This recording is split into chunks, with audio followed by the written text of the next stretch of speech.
ازيكم يا صحابي عاملين ايه؟ النهاردة انا جاي احكي لكم قصة جميلة.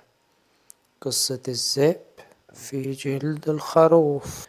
وطبعا زي ما انتوا عارفين احنا لما بنحكي قصة بنيجي في نهايتها وبنقول بنتعلم منها ايه.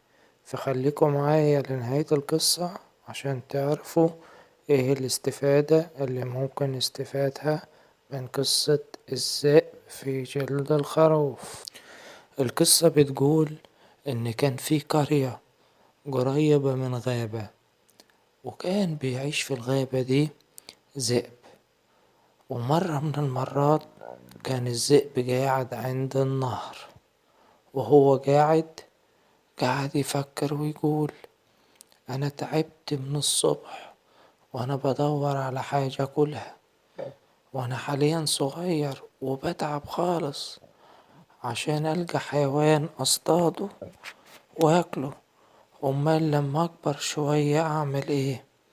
لازم ألقى حل، ولو ملقتش حل هموت من الجوع. وقعد يفكر يفكر يفكر لحد ما نام مكانه، وفضل نايم للصبح. وفي الصبح تاني يوم مشى الذئب لحد ما وصل أول القرية، وهو بيدور على حاجة عشان ياكلها. وهو واقف أول القرية شاف من بعيد مكان فيه خرفان، وكمان قريب من الخرفان في بير. راح قال أنا همشي بالراحة لحد ما أوصل عند البير واستخبى ورا مين؟ ورا البير. وفعلا عمل كده، مشى بالراحة لحد ما وصل عند البير واستخبى ورا البير، وقعد مستخبي ورا البير بدون ما يعمل صوت ولا حد يحس بيه. وفضل مستخبي لحد ما خروف من الخرفان راح جنب البير. راح الذئب طلع مرة واحدة من ورا البير وهجم عليه وكله، وخد الجلد بتاعه وغطى بيه نفسه ودخل وسط الخرفان. أول ما رجع خروف من الخرفان الموجودة سأله وقال له انت رحت فين؟ راح هو الذئب قلد صوت خروف وقال له رحت عند البير ألعب شوية. راح رد عليه الخروف وقال له متروحش تاني لأن في ذئب ممكن ياكلك وانت لوحدك. راح الذئب اللي مستخبي في جلد خروف ضحك جواه لأن الخطة بتاعته نجحت، وعرف يضحك على الخرفان وقدر يدخل في وسطيهم.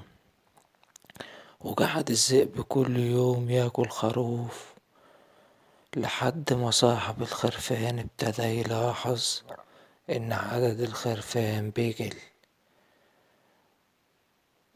وبعد ما حس ان الخرفان بتاعته بتقل قعد يقول ياه ايه اللي بيحصل؟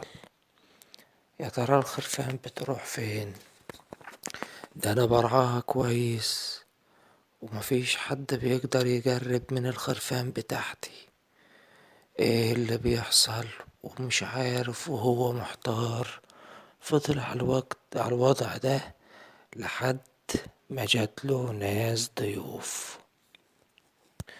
وأول ما جوله الناس الضيوف قالك لأ، ده أنا لازم أضيفهم وأذبح لهم خروف من الخرفان اللي عندي.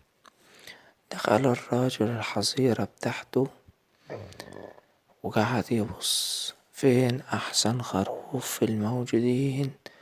طبعا مين أحسن خروف؟ أحسن خروف اللي هو الذئب اللي كل يوم بياكل خروف من الخرفان. قال أيوة ده أسمن واحد، أنا هاخد الخروف ده وهذبحه للضيوف اللي عندي وأوكلهم الخروف الحلو ده. طبعا الذئب لقي نفسه الراجل هياخده وهيذبحه، فراح قالع جلد الخروف اللي عليه وطلع يجري. عرف الراجل إن ده مكانش خروف، ده كان ذئب ومستخبي وسط الخرفان بتاعته. علشان كده يا صحابي لازم نتعلم من القصة دي، نتعلم من القصة دي إن احنا منكدبش على حد، منعملش زي الذئب اللي كدب وخد شكل خروف وهو ذئب. فالكدب والخداع بيجيله يوم ويتكشف